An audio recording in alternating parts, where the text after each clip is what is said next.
All my dear students, solution के 16 lecture में एक बार आपका फिर से स्वागत है। लेक्चर शुरू करने से पहले हमारे यूट्यूब चैनल को सब्सक्राइब करें, बेल आइकॉन को प्रेस करके ऑल पर क्लिक करें ताकि आपको वीडियो रेगुलर अपडेट मिलते रहे। तो चलिए, हम लोग पिछले क्लास में वेपर प्रेशर पर काम कर रहे थे। ओके, तो वेपर प्रेशर देखे थे वोलाटाइल सॉल्यूट के लिए, नॉन वोलाटाइल सॉल्यूट के लिए। कुछ क्वेश्चन भी हम लोग किए थे और 2 क्वेश्चन वर्क में दिए थे। सबसे पहले हम उस पर वर्क कर लेते हैं। तो एक बनवाए थे क्लास में ही, और दूसरा तीसरा वर्क में दिए थे। काफ़ी आसान क्वेश्चन था, तो हम क्वेश्चन पढ़ देते हैं। सेकेंड क्वेश्चन था, the vapour pressure of pure liquid A and B are 450 and 700 mm Hg at 350 kelvin, जिसमें आपको पूछ रहा है find out the composition of liquid mixture. Liquid mixture में आपको कंपोजिशन पूछ रहा है। तो सॉल्यूशन में क्या क्या कंपोजिशन है, सॉल्यूट और सॉल्वेंट। तो आपसे मोल फ्रैक्शन ऑफ सॉल्यूट और सॉल्वेंट पूछ रहा है। तो देखिए क्या क्या दिया हुआ है, ए और बी का दिया हुआ है। तो पहले गिवन डेटा को लिख लेते हैं। क्या है, आपको पी नोट ए दिया हुआ है, कितना दिया हुआ है 450 mm, और क्या दिया हुआ है, पी नोट बी दिया हुआ है, कितना दिया हुआ है 700 mm। टोटल प्रेशर कितना दिया हुआ है 600 mm। तब आपसे पहला क्वेश्चन कर रहा है कि लिक्विड फेज में कंपोजिशन बताइए। तो फर्स्ट क्वेश्चन का हम सॉल्यूशन कर रहे हैं। फर्स्ट आपसे पूछा है कि बताइए मोल फ्रैक्शन ऑफ ए। अगर वेपर फेज में होता तो वाई ए वाई बी निकालते, वो भी पूछा है। सेकंड क्वेश्चन है mole fraction of A what है, mole fraction of B what है। अब सॉल्यूशन कर लेते हैं। अब रिलेशन हम जानते हैं क्या होता है, P is equal to P naught A plus bracket में फिर B आता है पी नोट बी माइनस फिर A आता है, और उसके बाद क्या आएगा फिर B, और यहाँ से ये पता है तो ये निकल जाएगा। टोटल प्रेशर कितना दिया हुआ है आपको 600 पुट कर दिए। ए का वेपर प्रेशर कितना दिया हुआ है 450, फिर बी का कितना है 700, फिर ए का कितना है 450 into mole fraction of B. अब यहाँ सॉल्यूशन कर देते हैं। 600 450 को इधर ले आते हैं, इधर 700 इंटू 450 कितना हो जाएगा 250 into mole fraction of B. अब यहाँ से हम मोल फ्रैक्शन ऑफ बी निकालते हैं तो मेरा क्या हो जाएगा, इधर बचा कितना 150 अपॉन 250, 1 0 से 1 0 कैंसल, फिर 5 से काटिए इसको, यानी 3/5। और अगर इसको पॉइंट में बदलते हैं तो 0.6 आ गया। लिक्विड फेज में बी का कंपोजिशन कितना है 0.6। अब मोल फ्रैक्शन ऑफ ए निकालना हो हमको तो मैं क्या करूं, 1 में से घटा लेंगे कितना 3/5, यानी कितना हो जाएगा 2/5, यानी 0.4। तो ये मेरे क्वेश्चन का पहला पोर्शन का आंसर हुआ। ठीक है, अब हम दूसरा देखते हैं वेपर फेज में। अब सेकेंड हम लोग क्वेश्चन का पोर्शन पूछ रहा है कि वेपर फेज में बता रहा है, तो मोल फ्रैक्शन वेपर फेज में निकालेंगे। यानी सेकेंड में आपको निकालना है Y A is equal to what है और वाई बी, इसका मतलब होता है mole fraction of A and B in vapour phase, यही है। अब यहाँ से भी फॉर्मूला आपको दिए हुए हैं। मोल फ्रैक्शन ऑफ ए कैसे निकालते हैं वेपर फेज में, क्या निकालते हैं P naught A into mole fraction of A upon total P, ऐसे ही ना। अब फटाफट पुट कर देते हैं वैल्यू। मेरा पी नोट ए कितना आया है, पी नोट ए कितना दिया हुआ है 450, मोल फ्रैक्शन ऑफ ए निकाल चुके हैं। मोल फ्रैक्शन ऑफ ए मेरा कितना है 2/5, यानी 2/5 में ऐसे कर देता हूँ। टोटल प्रेशर मेरा गिवन है कितना है 600। अब इसको मैं काट लेता हूँ, यहाँ से 1 0 से कट जाएगा, इसको 9 बार में, और ये 30, यानी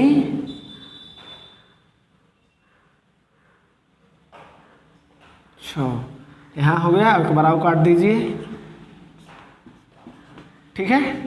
तो मेरा आ जाएगा आंसर 0.3। अब उसी प्रकार आप पूरा वाई बी के लिए फॉर्मूला मत लगाइए, 1 में से घटा लीजिए तो 0.3 यानी 0.7 मेरा आंसर हो गया। ये था सेकेंड क्वेश्चन। अब हम लोग थर्ड क्वेश्चन को देखते हैं। तो सेकेंड क्वेश्चन क्या था हमारा, तो हम क्वेश्चन को पहले पढ़ देते हैं, सुनिएगा कि benzene and toluene form ideal solution over the entire range of composition. The vapour pressure of pure benzene and toluene, benzene का 50.71 है और टोलिन का 32.06 है। करा calculate the mole fraction of benzene in vapour phase, यानी Y benzene निकालना है। If 80 gram of benzene is mixed with 100 gram of toluene. तो 80 ग्राम बेंजीन है और 100 ग्राम टोलिन है, तो सॉल्यूट कौन हुआ, बेंजीन। तो हम ऐसे मान लेते हैं, इस जगह देखिएगा कि हम बेंजीन सॉल्यूट है तो इसको हम लोग बी मान लेते हैं, और टोलिन क्या है हमारा, टोलिन हमारा सॉल्वेंट है, यानी ये ए हो गया। अब यहीं से दिमाग में बैठाएंगे और क्या क्या दिया हुआ है हमको, बेंजीन का वेपर प्रेशर दिया हुआ है 50.7 यानी गिवन है हमको P naught B is equal to 50.71 mm, और क्या है टोलिन का दिया हुआ है यानी पी नोट ए दिया हुआ है 32.06 mm, यही है।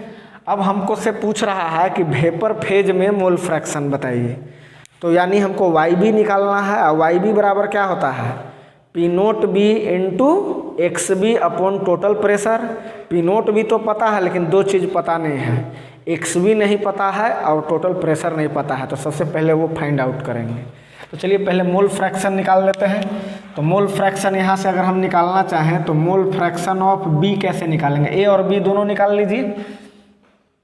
तो जैसे मोल फ्रैक्शन ऑफ बी कैसे निकालेंगे, तो बी निकालना है तो ऊपर बेंजीन का मोल, अब बेंजीन का मोल कैसे निकालेंगे, तो कितना ग्राम है ये आपको दिया हुआ है 78 ग्राम, शायद नहीं 80 ग्राम है।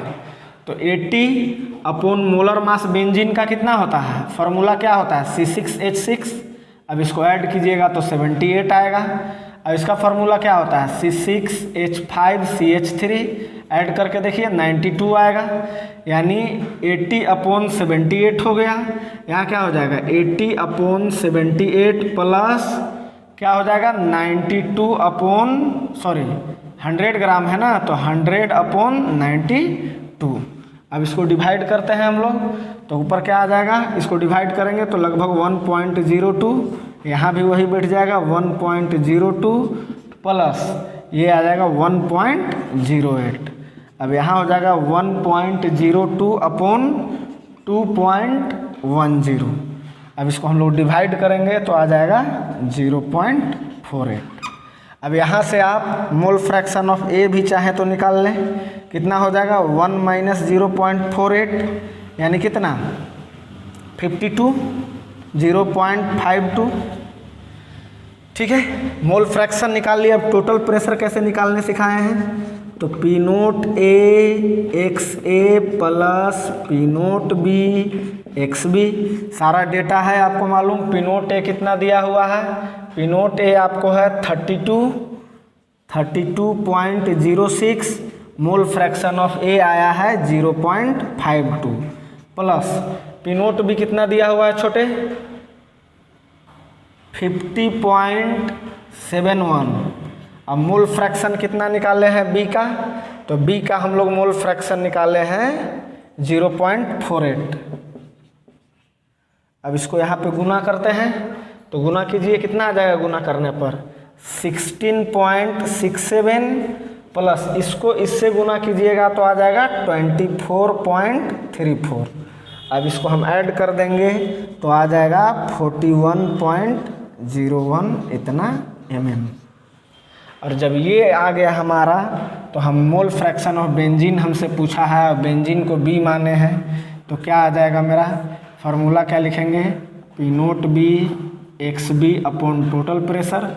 अब सारा चीज़ बैठा दीजिए, पी नोट बी मेरा कितना है 50.71 into mole fraction of B कितना मेरा आया है तो 0.48 अपॉन टोटल प्रेशर कितना आया है मेरा 41.01, लगभग 41 मान लो, और इसको डिवाइड कर देंगे तो आ जाएगा 0.59 हमारा। ये अगर टॉलिन का पूछता तो 1 में से घटा लेते।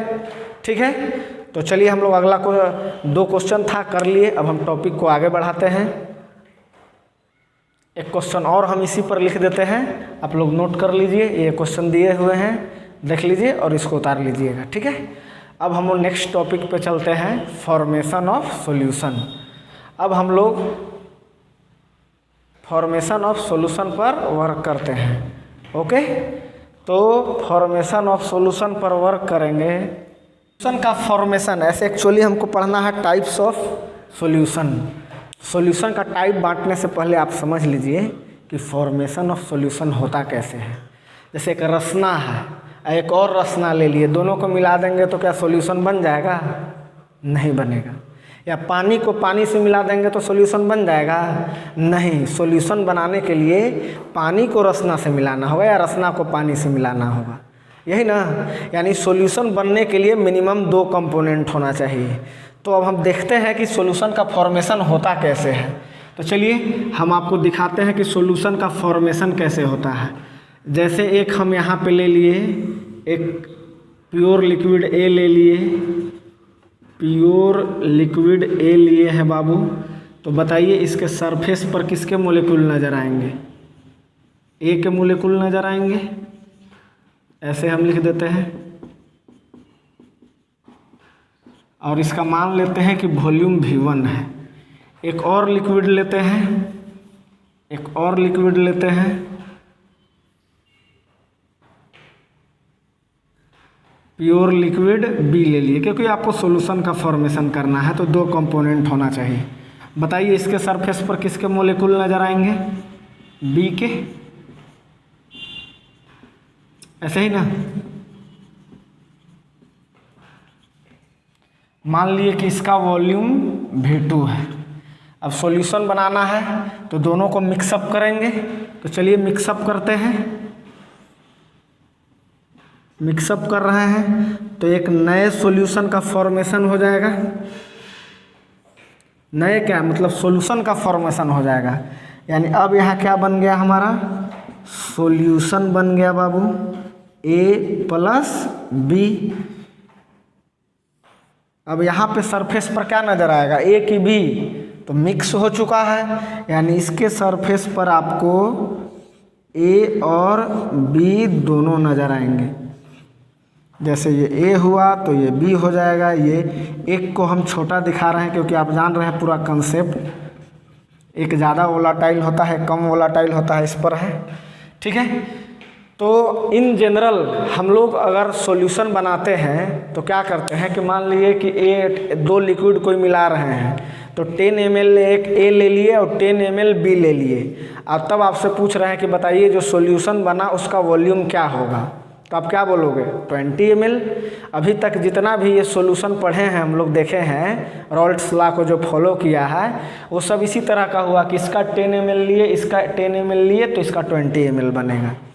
लेकिन इस टॉपिक के बाद आपको ये बात ध्यान रखना है कि ये वॉल्यूम जो है वो बढ़ भी सकता है और घट भी सकता है। यानी 20 ml 10 ये लेंगे 10 ये लेंगे तो ये जो नया सॉल्यूशन बनेगा वो कोई ज़रूरी नहीं है कि 20 ml के बराबर ही हो। 20 ml से ज़्यादा भी हो सकता है और कम भी हो सकता है।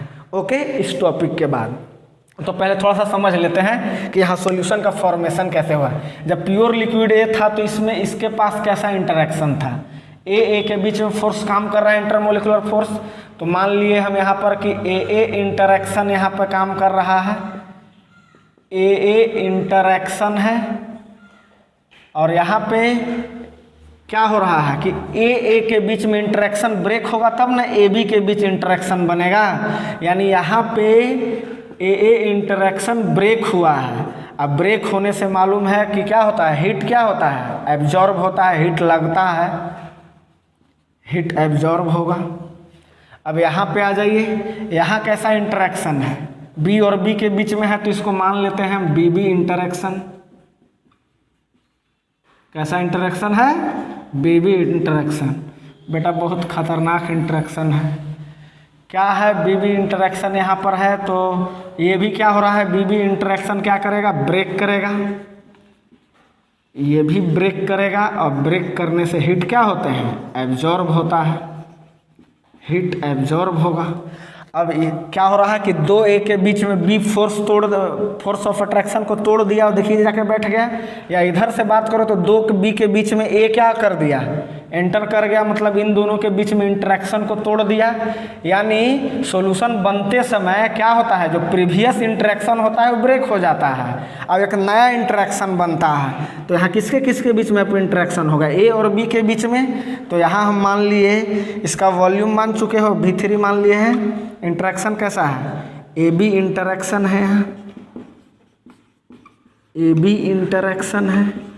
यहाँ पे क्या हो रहा है, बॉन्ड बन रहा है, फॉर्म कर रहा है। तो फॉर्म करने से क्या होगा, हीट रिलीज होता है।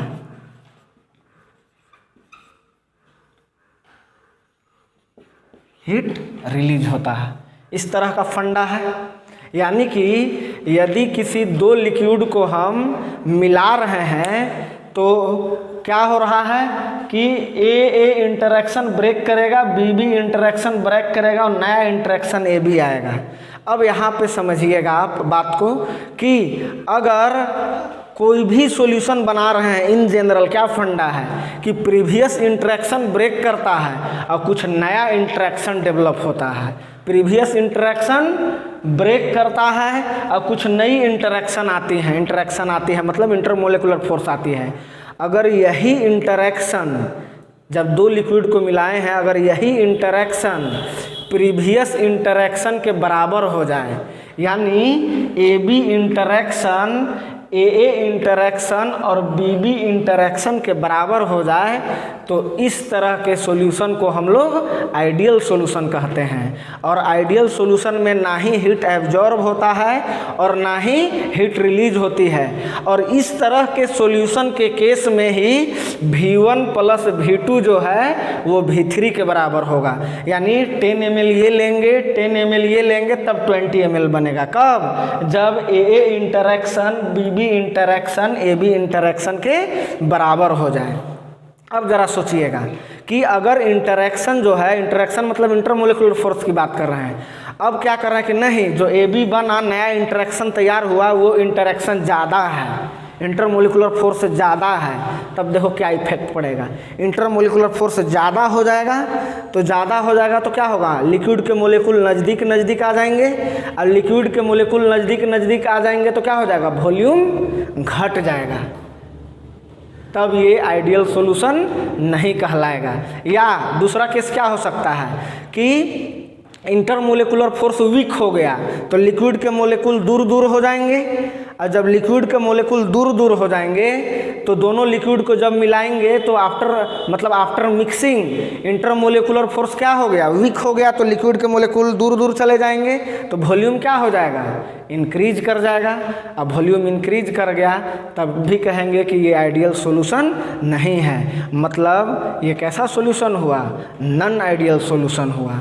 ओके, बात समझ में आया। अब इसको हम क्लासिफिकेशन यहाँ से करेंगे कि मोलेकुलर इंटरेक्शन के आधार पर अगर वॉल्यूम में कोई चेंज नहीं आया, मतलब 10 लिए मिलाए तो 20 आ गया, यानी डेल्टा V मिक्स 0 इसको बोलेंगे। जो किसी तरह का वॉल्यूम में अगर चेंजिंग नहीं आएगा तो वो आइडियल सॉल्यूशन होगा।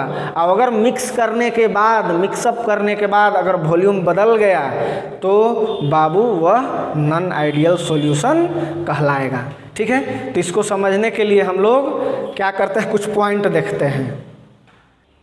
अब आइडियल सॉल्यूशन और नॉन आइडियल सॉल्यूशन को भले आप समझ चुके होंगे, अब उसको और अच्छा से समझने के लिए इन सभी चीज़ों का टर्म का यूज होगा जो आपको हम एक बार सामने लिख दिए हैं। डेल्टा V मिक्स क्या है, change in volume on mixing. Delta H mix क्या है, change in enthalpy on mixing. Delta G mix क्या है, change in Gibbs energy on mixing. Delta S क्या है, change in entropy on mixing. और vapour pressure, कि दो component को मिला रहे हैं तब वेपर प्रेशर पर क्या पड़ेगा, प्रभाव पड़ेगा, वॉल्यूम डेल्टा वी मिक्स पर क्या प्रभाव पड़ेगा। ओके, तब थोड़ा सा फिर से एक बार समझा देते हैं कि आइडियल सॉल्यूशन किसको कह रहे थे। अगर प्रीवियस इंटरेक्शन बाद में जो इंटरेक्शन सॉल्यूशन बनने के बाद बना उसके बराबर हो जाएगा तो उसको क्या बोल रहे हैं, आइडियल सॉल्यूशन। मतलब क्या कह रहे हैं कि मेन हमारा फैक्टर यहाँ से चलेगा, इंटरेक्शन कह लो, इंटरेक्शन, या इसी को आप इंटरमोलेकुलर फोर्स कह सकते हो। ध्यान से देखना, फिर से समझा रहे हैं, इंटरमोलेकुलर फोर्स कहते हैं। ठीक है,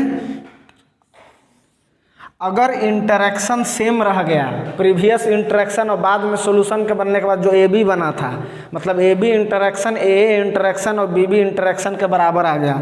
अगर इंटरेक्शन सेम आ गया तो ना ही वेपर प्रेशर बदलेगा, ना ही डेल्टा वी मिक्स बदलेगा, मतलब डेल्टा वी मिक्स नहीं बदलेगा तो उसको हम लोग जीरो मान लेंगे, और ना ही डेल्टा एच मिक्स बदलेगा।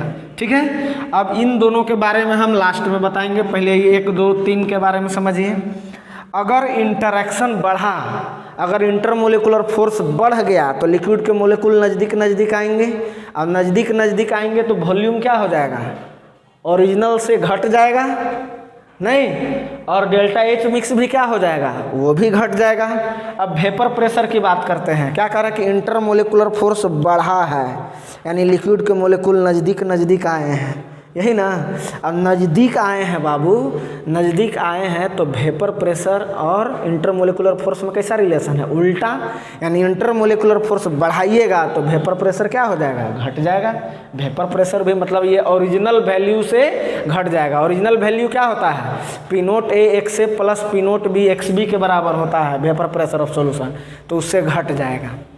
ओके, अब क्या कर रहे हैं, दूसरा केस क्या हो सकता है कि इंटरमोलेकुलर फोर्स वीक हो गया। वीक हो गया तो आफ्टर मिक्सिंग लिक्विड के मोलेकुल क्या हो जाएंगे, दूर दूर हो जाएंगे। अब दूर दूर हो जाएंगे तो वॉल्यूम क्या कर जाएगा, बढ़ जाएगा। डेल्टा वी मिक्स क्या हो जाएगा, अब जीरो को लेके चलेंगे। जब जीरो था, बदला नहीं था तो जीरो था, अब क्या हो जा रहा है, बढ़ जा रहा है, तो delta we mix greater than zero, तो डेल्टा एच मिक्स भी क्या हो जाएगा, ग्रेटर देन जीरो। अब आइए यहाँ पर इंटरमोलेकुलर फोर्स घटा है, इंटरमोलेकुलर फोर्स घटेगा तो वेपर प्रेशर क्या हो जाएगा, बढ़ जाएगा। ठीक है, अब थोड़ा सा ये दोनों वेरी इंपॉर्टेंट, इसको समझिएगा। डेल्टा जी मिक्स यहाँ पर समझा रहे हैं हम, इस जगह पे समझा रहे हैं कि डेल्टा जी का वैल्यू जो है, कोई भी सॉल्यूशन बन रहा है तो उसका वैल्यू हमेशा जीरो से कम होगा, लेस देन जीरो। क्यों, क्योंकि डेल्टा जी क्या बताता है, स्पॉन्टेनियस, अगर किसी कोई रिएक्शन स्पॉन्टेनियस है या कोई प्रोसेस स्पॉन्टेनियस है तो डेल्टा जी का वैल्यू लेस देन क्या होना चाहिए, जीरो। और सॉल्यूशन बनना एक क्या है, स्पॉन्टेनियस प्रोसेस है, खुद ब खुद बनता है। खूब करते हो तो ऐसे ऐसे घुमा देते हो, लेकिन बन तो रहा है खुद ही ना। यानी सॉल्यूशन अगर बन रहा है, चाहे वो आइडियल हो चाहे नॉन आइडियल, तो डेल्टा जी का वैल्यू हमेशा लेस देन जीरो होगा। वेरी वेरी इंपॉर्टेंट बात, कितना बार आया है JEE-PMT में। अब आते हैं डेल्टा एस, क्या है, change in entropy on mixing. Delta S depend करता है बाबू कि आफ्टर प्रोसेस जब मिक्सिंग हुआ तो नंबर ऑफ पार्टिकल इंक्रीज करेगा कि घटेगा। मतलब delta S number of particle को रिप्रेजेंट करता है कि अगर मिलाने के बाद नंबर ऑफ पार्टिकल इंक्रीज करेंगे तो डेल्टा एस का वैल्यू हमेशा जीरो से ज़्यादा होगा। आप इतने मूर्ख तो नहीं हो कि सॉल्यूशन बना रहे हैं तो मान के चलो ए का 10 पार्टिकल लिए होंगे या 10 मोलेकुल्स लिए होंगे, बी का 10 लिए होंगे, तो मिलाने के बाद बढ़ेगा कि घटेगा, ऑलवेज बढ़ेगा। तो डेल्टा एस का वैल्यू ऑलवेज जीरो से ज़्यादा होगा, ये बात आप लोग याद रखिएगा। तो चलिए हम लोग अब क्लासिफिकेशन करते हैं, यानी सॉल्यूशन का फॉर्मेशन ऑफ सॉल्यूशन हम समझाए पहले। अब देखो वहाँ से क्लासिफिकेशन कैसे किए, किसके आधार पर, इंटरमोलेकुलर फोर्स के आधार पर, कि आफ्टर मिक्सिंग इंटरमोलेकुलर फोर्स अगर सेम हो गया, सेम रह गया तो आइडियल सॉल्यूशन, नहीं रहा तो नॉन आइडियल सॉल्यूशन। और उसमें भी 2 केस बताए, यानी इंटरमोलेकुलर फोर्स, डेल्टा वी मिक्स और डेल्टा एच मिक्स के आधार पर हम लोग सॉल्यूशन को 2 क्लास में डिवाइड करें। उसको अब हम लोग लिखेंगे क्या क्या, ideal solution and non ideal solution. तो उसी बात को हम लोग लिख दिए कि on the basis of interaction value of delta we mix और डेल्टा एच मिक्स के आधार पर सॉल्यूशन को 2 क्लास में बांटा गया है, आइडियल सॉल्यूशन और नॉन आइडियल सॉल्यूशन। और इंटरेक्शन अगर सेम हो जाए तो वो रॉल्ड्स लॉ को फॉलो करना उसको बोलते हैं। पहले वाला जितना भी सॉल्यूशन देखे हो तो देखो कैसे डिफाइन किया आइडियल सॉल्यूशन को, कि ऐसा सॉल्यूशन जो सभी टेम्परेचर और कंसंट्रेशन पर रॉल्ड्स लॉ को फॉलो करे। मतलब सिंपल सा डेफिनेशन है, solution which follows Raoult's law at all temperature and concentration is called ideal solution. तो इसका कैरेक्टरिस्टिक्स क्या होना चाहिए आइडियल सॉल्यूशन का, तो लिखते हैं उसको हम लोग। अब बाबू कैरेक्टरिस्टिक्स ऑफ आइडियल सॉल्यूशन, ठीक है, क्या कहे कि ऐसा सॉल्यूशन जो रॉल्ड्स लॉ को सभी टेम्परेचर और कंसंट्रेशन पर फॉलो करे उसको हम लोग आइडियल सॉल्यूशन कहते हैं। और कैरेक्टरिस्टिक्स क्या होता है तो वही हम लोग तो लिख चुके हैं। वो कैरेक्टरिस्टिक्स ये क्या है कि पहला कैरेक्टरिस्टिक्स ये है कि वेपर प्रेशर ऑफ सॉल्यूशन यानी P अपने ओरिजिनल वैल्यू को के साथ रहेगा। यानी ओरिजिनल वैल्यू क्या होता है कि ये P note A XA plus P note B XB के बराबर होगा। दूसरा कैरेक्टरिस्टिक्स क्या होगा कि volume change after mixing volume में चेंज आएगा, नहीं आएगा। डेल्टा V मिक्स यानी 10 मतलब मिलाएंगे तो 20 ही मिलेगा, यानी डेल्टा V मिक्स 0 रहेगा।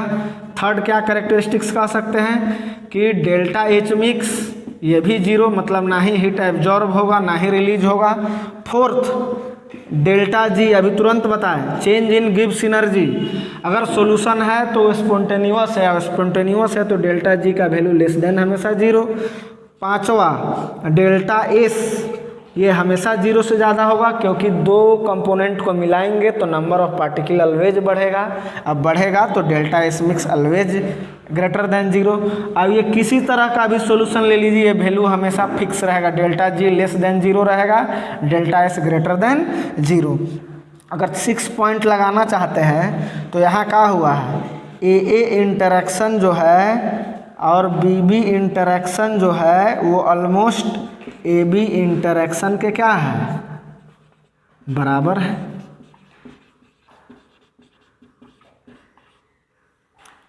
ठीक है, तो ऐसा हम कुछ एग्जाम्पल देखते हैं कि एग्जाम्पल क्या होना चाहिए। इसका एग्जाम्पल सोचो तो क्या होना चाहिए, तो एग्जाम्पल यही होना चाहिए कि दो लिक्विड जो मिलाएंगे वो लगभग सेम पोलर नेचर का होना चाहिए। अगर एक नॉन पोलर लिए हैं तो दूसरा भी नॉन पोलर होना चाहिए, तो मिलेगा भी तो नॉन पोलर होगा, यानी पोलर कैरेक्टर सेम होना चाहिए। उदाहरण क्या हो सकता है, जैसे बेंजीन और टॉलिन, तो बेंजीन में भी नॉन पोलर बॉन्ड काम कर रहा था, टॉलिन में भी नॉन पोलर वाला फोर्स काम कर रहा था, और मिलेगा भी तो बेंजीन टॉलिन के बीच में भी लगभग वही फोर्स होगा, नहीं। यानी जो एग्जाम्पल होंगे आइडियल के वो लगभग सेम पोलर नेचर और लगभग ऑलमोस्ट मोलिकुलर साइज भी लगभग में बराबर होगा। जैसे normal hexane normal heptane ideal solution का उदाहरण हो गया, नहीं। क्लोरोफॉर्म और वाटर ले लेंगे तो क्या ये आइडियल का होगा एग्जाम्पल, नहीं। वाटर जब अकेले था वो क्लोरोफॉर्म अकेले था, तो वाटर में हाइड्रोजन बॉन्डिंग था, लेकिन जैसे ही मिलाओगे तो क्लोरोफॉर्म क्या करेगा, वाटरों का हाइड्रोजन बॉन्ड वाकर तोड़ देगा ना। तो इस तरह का सेम नेचर का है दोनों, तो ये आइडियल सॉल्यूशन का उदाहरण नहीं है। यानी आइडियल सॉल्यूशन का उदाहरण होने के लिए आपको पोलर कैरेक्टर क्या होना चाहिए, सेम होना चाहिए। हमारा पहला एग्जाम्पल क्या हो जाएगा, वही बेंजीन और टॉलिन। अच्छा, एक पॉइंट पहले लिख लीजिए, इसी पॉइंट के बारे में हम चर्चा कर रहे थे कि solutions in which both the components have nearly same polar nature as well as molecular size will form ideal solution. मतलब मोलिकुलर साइज लगभग अप्रॉक्स होना चाहिए, अब पोलर कैरेक्टर सेम होना चाहिए। ऐसा क्या एग्जाम्पल हो सकता है, तो सबसे पहले तो बेंजीन एंड टॉलिन दोनों सेम पोलर नेचर का है, सिर्फ थोड़ा सा का अंतर, एक 78 है एक 92 है, तो ये लगभग नेग्लिजिबल माना जाता है यहाँ पर। सेकेंड क्या ले सकते हैं, क्लोरोबेंजीन एक नेचर का है, नॉन पोलर नेचर का है दोनों। ब्रोमोबेंजीन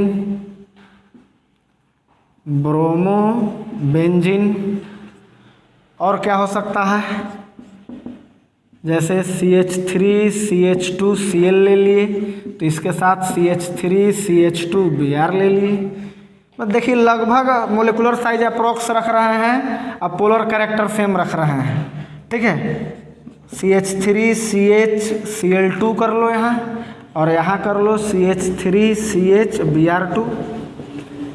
इसी तरह से ढेर सारे एग्जाम्पल हो सकते हैं। तो आइए अब हम लोग मोल फ्रैक्शन और वेपर प्रेशर के बीच में ग्राफ प्लॉट करते हैं। इसको नोट कीजिए तब तक। अब हम लोग ग्राफ प्लॉट करने वाले हैं किसके किसके बीच में, वेपर प्रेशर और मोल फ्रैक्शन के बीच में। ठीक है, तो दो एक्सिस खींचे हैं। क्यों खींचे हैं? क्योंकि ये आप इसमें दो कंपोनेंट हैं, एक ए है एक बी है, एक बढ़ता है दूसरा घटता है। यहाँ मोल फ्रैक्शन लिए हैं। किसका लिए हैं सर?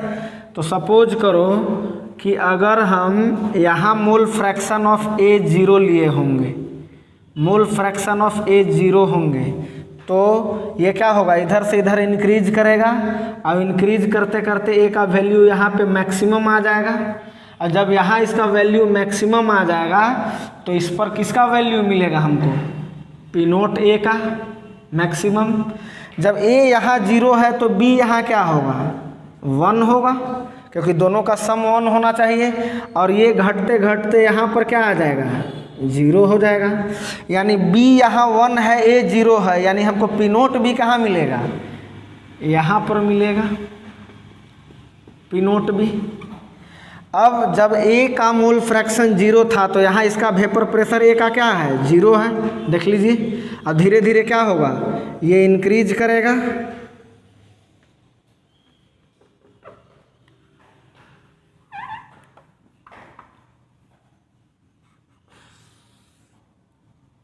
ठीक है, यहाँ पर लगभग, और इसका मोल फ्रैक्शन यहाँ पे वेपर प्रेशर कहाँ तक जाएगा, यहाँ तक लगभग। आप लोग अच्छा से स्ट्रेट खींचिएगा इसको। यही पी नोट बी हो गया। यहाँ पर क्या था, B, vapour pressure of B 0 था, यानी किसका था, पी ए, ये पी बी है, और ये किसका गया है, पी ए का गया है। अब पी ए मैक्सिमम कितना हो सकता है, पी नोट ए। अब सॉल्यूशन का हमको वेपर प्रेशर के देखना होगा तो कौन है, ये वाला लाइन हो जाएगा, यानी पी जो है यही क्या है, वेपर प्रेशर ऑफ सॉल्यूशन, जो किसके बराबर होता है, P naught A X A plus P naught B X B. ध्यान से देखिए, ये वही ग्राफ है जो रोल्ट्स लॉ में खींचे थे हम आपको वोलाटाइल सॉल्यूट के लिए। ठीक है, तो चलिए अब हम लोग पढ़ते हैं नॉन आइडियल सॉल्यूशन। अब नॉन आइडियल सॉल्यूशन क्या होगा, तो ऐसा सॉल्यूशन जो रोल्ट्स लॉ को फॉलो ना करे, यानी V1 प्लस V2 V3 के बराबर नहीं आएगा। क्या डिफाइन कर सकते हैं कि सॉल्यूशंस व्हिच, इस मत न लगाओ, solution which does not follow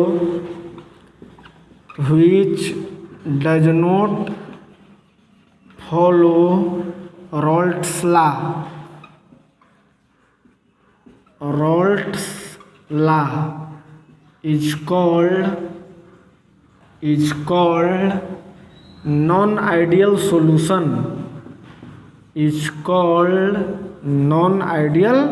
solution. जो फॉलो करेगा वो आइडियल सॉल्यूशन है, जो फॉलो नहीं करेगा वो नॉन आइडियल सॉल्यूशन है। अब छोटे कैरेक्टरिस्टिक्स की बात करें किसका, नॉन आइडियल सॉल्यूशन का, तो वही बात लिखवाने वाले हैं। क्या है, फर्स्ट, जो ओरिजिनल वेपर प्रेशर होगा उसके बराबर नहीं होगा, यानी P जो है वो नोट इक्वल टू होगा किसके, P naught A X A plus P naught B X B के। और सेकेंड जो है क्या देखते हैं, डेल भी मिक्स, मतलब after mixing change in volume क्या 0 तो नहीं हो सकता है। थर्ड, उसी प्रकार change in enthalpy delta H mix, ये भी 0 नहीं होगा। फोर्थ और फिफ्थ, ये तो आपको मालूम है, ये आएगा डेल्टा जी। सॉल्यूशन कैसा भी हो, स्पॉन्टेनियस है तो 0 से लेस आएगा। और delta S mix, after mixing particle increase कर रहा है तो डेल्टा एस का वैल्यू बढ़ेगा। और 6 अगर आप ऐड करना चाहे यहाँ, तो यहाँ ए इंटरैक्शन जो है और बी इंटरैक्शन जो है वो ए बी इंटरैक्शन के बराबर नहीं होगा। अब अगर बराबर नहीं है छोटे, बराबर नहीं है, तब क्या होगा? और वॉल्यूम जीरो के बराबर नहीं है तो जीरो से बड़ा भी हो सकता है और जीरो से ज़्यादा भी हो सकता है। ओके, यानी डेल्टा एच के टर्म में बात करें तो एक ऐसा सॉल्यूशन हो सकता है जहाँ हीट एब्जॉर्ब होगा, जहाँ हीट रिलीज होगा। यानी कि नॉन आइडियल सॉल्यूशन को भी वंस अगेन दो टाइप में बांटेंगे। ठीक है, दो टाइप में बांटेंगे, एक होगा निगेटिव डेविएशन फ्रॉम रॉल्ट्स लॉ, एक होगा पॉजिटिव डेविएशन फ्रॉम रॉल्ट्स लॉ। यानी फिर से नॉट हम लोग हेडिंग लगाएंगे types of non ideal solution, लेकिन इसके लिए आपको वेट करना होगा अगले वीडियो का। ठीक है, और आप अगले दिन इसको ज़रूर पढ़ के आइएगा, तभी उसका इनिशियल समझ में आएगा, नहीं तो आने वाला नहीं है। और इससे जैक बोर्ड में पूछता है कि ideal solution non ideal solution क्या है, डिफरेंस क्या है, और नीट और जेई में ऑब्जेक्टिव इसके लिए बहुत इंपॉर्टेंट होता है, जो अगले क्लास में करेंगे। I hope you enjoyed this session. We will meet in next session. Till then, goodbye.